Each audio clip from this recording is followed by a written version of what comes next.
करणार आहोत. कालपर्यंत आपण डिस्कशन केलं सिलेबसचं. 11वीला आपण काय शिकलो, 12वीला काय शिकायचं आहे आणि साधारण सहकार म्हणजे काय, सहकाराचा अर्थ काय, सहकारी संस्था म्हणजे काय, ह्याचं आपण काल विश्लेषण पाहिलं. तर आजपासून आपण सिलेबस सुरू करणार आहोत. पहिल्या चॅप्टरचं नाव आहे सहकारी संस्थेचे संघटन. ह्यालाच आपण इंग्लिशमध्ये ऑर्गनायझेशन ऑफ कोऑपरेटिव्ह सोसायटी असं म्हणतो. तर प्रथम आपण प्रस्तावना बघू.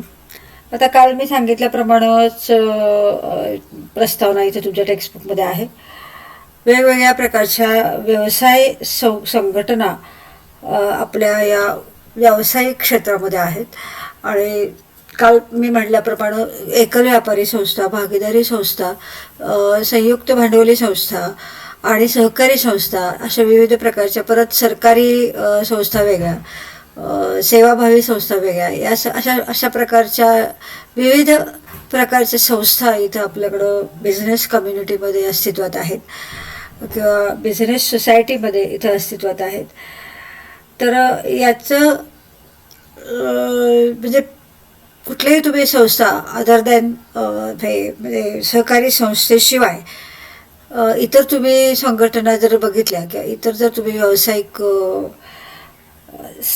संघटना जर बघितली तर त्याच्यामध्ये नफा मिळवणे हा त्याचा उद्देश आहे. म्हणजे वन मॅन बिझनेस असू दे, एका माणसाचा व्यापार असू दे, भागीदारी संस्था असू दे, संयुक्त भांडवली संस्था असू दे, नाहीतर सरकारी संस्था ज्या प्रोडक्शनमध्ये आहेत, म्हणजे उत्पादन क्षेत्राशी निगडीत आहेत. तर अशा सगळ्या संस्थांचा मुख्य उद्देश काय असतो तर नफा मिळवणे असा असतो. परंतु सहकारी संस्थेचं वेगळेपण काय आहे तर सहकारी संस्थेचं वेगळेपण असं आहे की या संस्था नफा मिळवण्यासाठी अस्तित्वात आलेल्या नसतात. काही लोक ज्यांच्या गरजा समान असतात ते लोक एकत्र येतात आणि ही सहकारी संस्था स्थापन करतात आणि त्यांच्या गरजा एकमेकांच्या मदतीनं, एकमेकांच्या सहकार्यानं इथं सॅटिस्फाय केले जातात, तर किंवा भागवल्या जातात असं आपण म्हणतो. तर ते आहे सहकारी संस्था. तर म्हणजे इथं नफा नसल्यामुळं ही संस्था थोडंसं नैतिक मूल्यावर आधारित असते. सेवा देणे, समाजाला सेवा देणे, सभासदांना सेवा देणे आणि नाममात्र नफा मिळवणे हा याचा उद्देश आहे. आणि तो जो नफा मिळवलेला असतो तो व्यवसाय वाढवण्यासाठी नसून ती सहकारी संस्थाच्या विकासाकरता वापरली जाते. म्हणजे आता इतर ठिकाणी इतर व्यवसाय संघटनेमध्ये नफा मिळवून त्या नफ्यामध्ये वाढ करणं हा एक उद्देश असतो. पण सहकारी संस्थेमध्ये नफा मिळवून सहकारी संस्थेचा विकास साधणे हा त्याच्यामध्ये मुख्य उद्देश असतो. तर आता आपण प्रस्तावना पाहिली. दुसरा पॉईंट आहे आपला सहकारी संस्थेची संघटन रचना. तर आता काय आहे बघा सहकारी संस्थेची संघटन रचना. तर सहकारी संस्थेची संघटन रचना याचा अर्थ असा की सहकारी संस्था स्थापन होताना कुठल्या व्यक्ती त्याच्यामध्ये असतात आणि त्याचे संघटन करताना कुणाकुणाचा त्याच्यामध्ये समावेश असतो हे आपल्याला ह्याच्यामध्ये बघायचं आहे. तर आता मी तुम्हाला मगाशी सांगितलं की समान गरजा असणाऱ्या व्यक्ती एकत्रित येतात आणि सहकारी संस्था स्थापन करतात.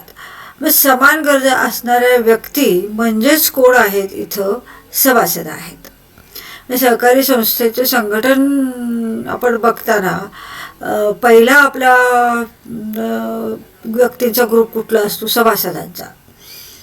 तर हे सभासद एकत्र येतात, सहकारी संस्था निर्माण करण्याचं ठरवतात आणि मग ते सभासद एकत्र आल्यानंतर सहकारी संस्थेची कायद्यानुसार इथं नोंदणी होते आणि ती संस्था अस्तित्वात येते.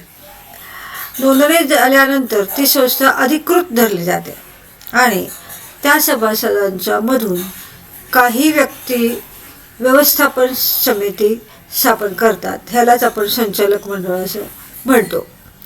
आता हे जे काय आहे बघा, व्यवस्थापन समिती किंवा संचालक मंडळ म्हणजे काय आहे, तर आता मी काल तुम्हाला सांगितलं की एखाद्या सहकारी संस्थेमध्ये समजा 100 मेंबर असतील, तर 100चे 100 सगळे काय व्यवस्थापन करू शकणार नाहीत.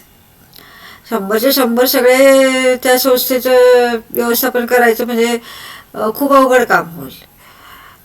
त्यांचे एकत्र मतं जुळायला पाहिजेत किंवा तिथं मग वेळेचं तिथं बंधन येतं आणि त्यामुळं खूप गोंधळ निर्माण होण्याची शक्यता असते. त्याच्यामुळं इथं त्या सभासदांमध्ये काही सभासद व्यवस्थापन समिती स्थापन करतात. ती आहे व्यवस्थापन समिती. म्हणजे आता बघा, तुमच्या वर्गामध्ये, आता शाळेमध्ये तुम्ही शिकलेला आहात, शाळेमध्ये कसं होतं बघा, वर्गात एक 60-70 मुलं असणार. मग त्या मुलांना कंट्रोल करण्यासाठी एक मॉनिटर नेमला जातो. मग काय त्याला तुम्ही असं म्हणता की कॅप्टन नेमला जातो किंवा मॉनिटर असतो.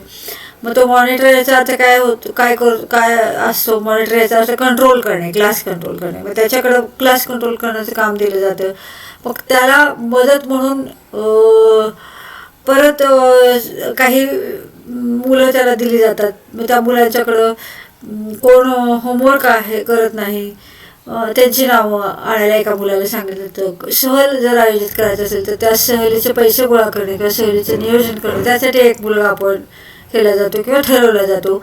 आणि अशा रीतीने त्या वर्गाची जी जी वेगवेगळी कामं असतात त्या सगळ्या वेगळ्या कामामध्ये काही मुलांचा, विद्यार्थ्यांचा तिथे समावेश केला जातो. म्हणजे मॉनिटर हा झाला मुख्य त्या वर्गाचा आणि त्याच्या सूचनेनुसार जे इतर मुलं असतात ते काम करतात. समजा ते एक 5-7 मुलं असतील तर ती 5-7 मुलं प्लस तो मॉनिटर, हे सगळ्यांचं व्यवस्थापन समिती आहे असं आपण म्हणू. म्हणजे तुम्हाला शाळेचं उदाहरण दिल्यावरती लगेच कळेल. आता समजा काही शेतकरी एकत्र आले, खेडेगावामध्ये शेतकरी असतात, त्यांचे उत्पादन जे निघतं त्याचं मार्केटिंग करायला त्यांना एकमेकांच्या सहकार्याची गरज असते. म्हणून शेतकरी काय करतात, एकत्र येतात आणि शेतकऱ्यांची सहकारी संस्था स्थापन करतात. मग असे अनेक शेतकरी एकत्र येतात. सगळे शेतकरी काय व्यवस्थापन करू शकत नाहीत. मग त्यातले काही शेतकरी पुढाकार घेऊन व्यवस्थापन समिती स्थापन करतात आणि ती व्यवस्थापन समिती पूर्ण त्या सहकारी संस्थेचे व्यवस्थापन करते. त्यांच्या अंतर्गत सगळं व्यवस्थापन होते आणि मग नंतर जे काही व्यवस्थापन समितीचा निर्णय असतो तर तो निर्णय सगळ्या सभासदांना कळवला जातो. वेळोवेळी सभा घेतल्या जातात त्याच्या आणि अशा पद्धतीनं त्या सहकारी संस्थेचं कामकाज चालू राहतं. आणि मग हे संचालक मंडळ किंवा ही व्यवस्थापन समिती आहे ती वेळोवेळी बदलत असते.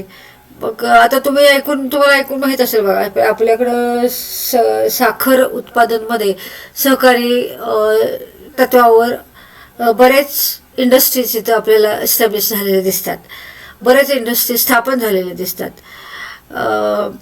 तर ते अशा वेळी त्या अनेक वेळा तुम्ही ते ऐकत असाल की हे सहकारी संस्थेचं निवडणूक झालं, ते सहकारी संस्थेचं निवडणूक झालं आणि हे मॅनेजर झाले, हे त्या पॅनलमध्ये आले, असं सगळं ते म्हणजे लोकशाही पद्धतीनं इथं सहकारी संस्थांचं काम चालू असतं. आता अगदी लेटेस्ट न्यूज आहे बघा कालची, की ह्या सहकारी संस्थांचं समाजासाठी महत्त्वपूर्ण योगदान आहे आणि हे योगदान लक्षात घेता आता केंद्र सरकारनं सहकारीसाठी म्हणजे सहकारी संस्थांच्या वाढीसाठी किंवा विकासासाठी स्वतंत्र खातं निर्माण केलेलं आहे. म्हणजे केंद्र सरकारमध्ये आजपर्यंत सहकारी क्षेत्रासाठी स्वतंत्र खातं नव्हतं.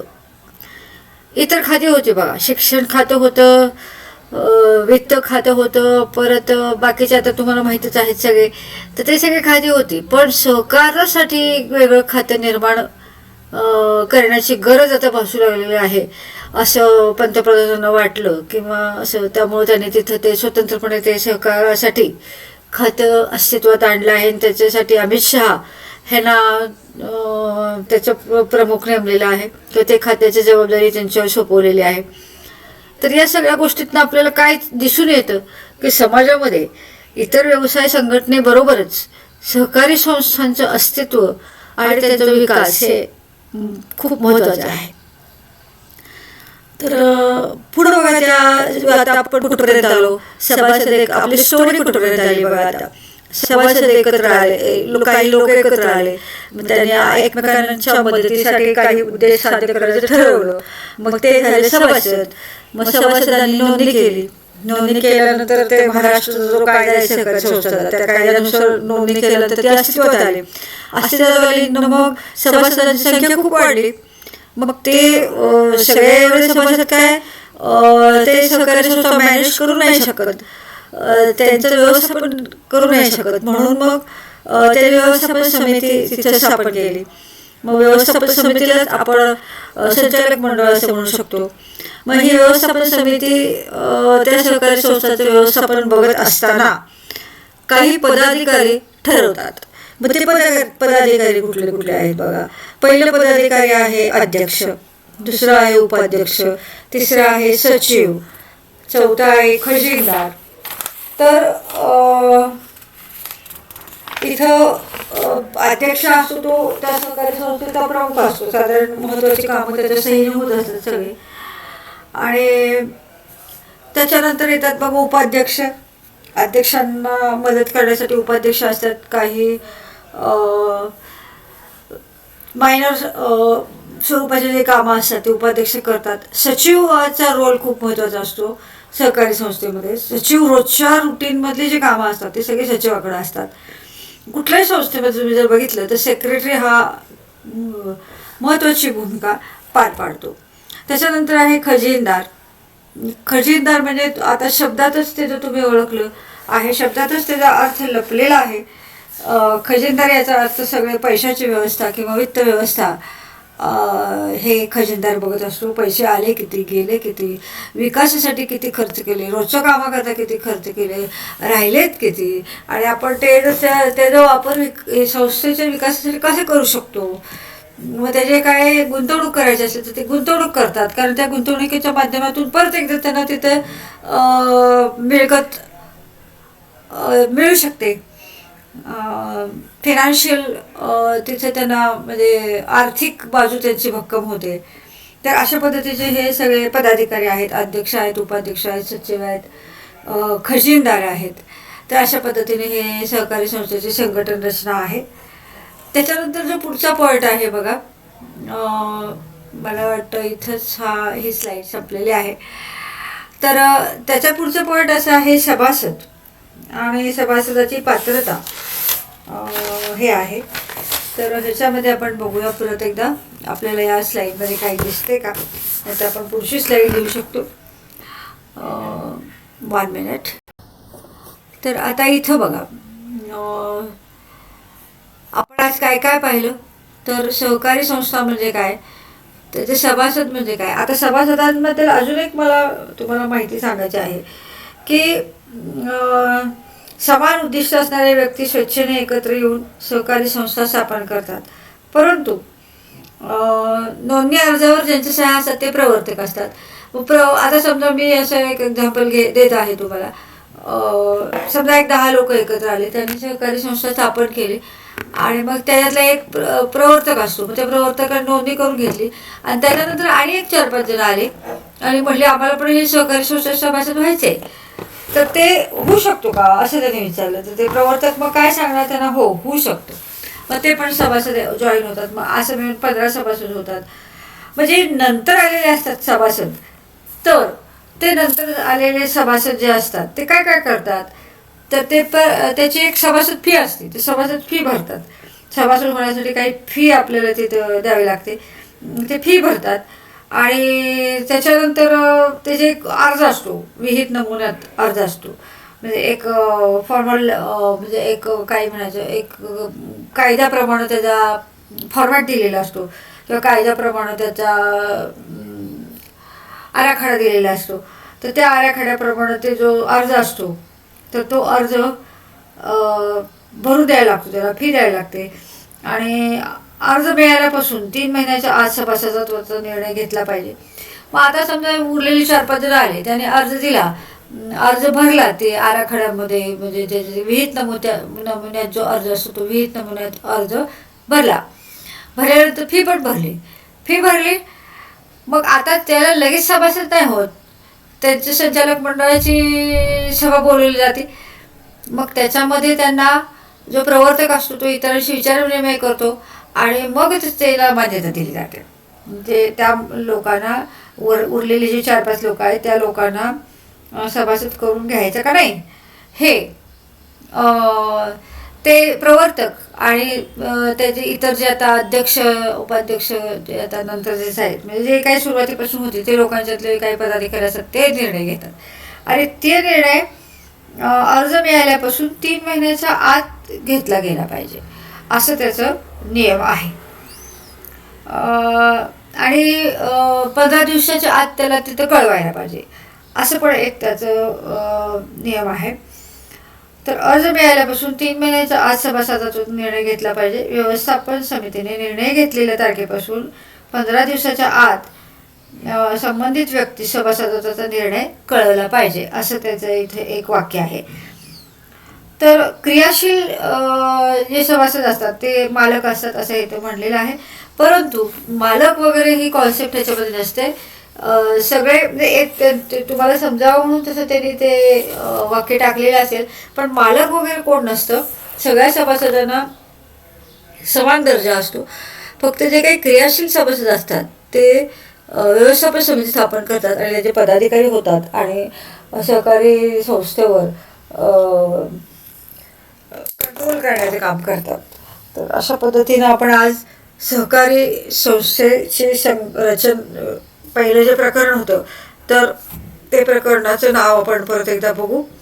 सहकारी संस्थेचं संघटन हे आपण बघितलं. त्याच्यामध्ये प्रस्तावना बघितली, नंतर सहकारी संस्थेची संघटन रचना बघितली, सभासदांच्याबद्दल थोडी माहिती बघितली. तर अशा पद्धतीने आज आपण 3 पॉईंट इथे संपवलेले आहेत. तर टुडे वी स्टॉप हिअर. आज आपण इथे थांबूया आणि पुन्हा पुढच्या लेक्चरला लवकरच भेटू. Thank you very much.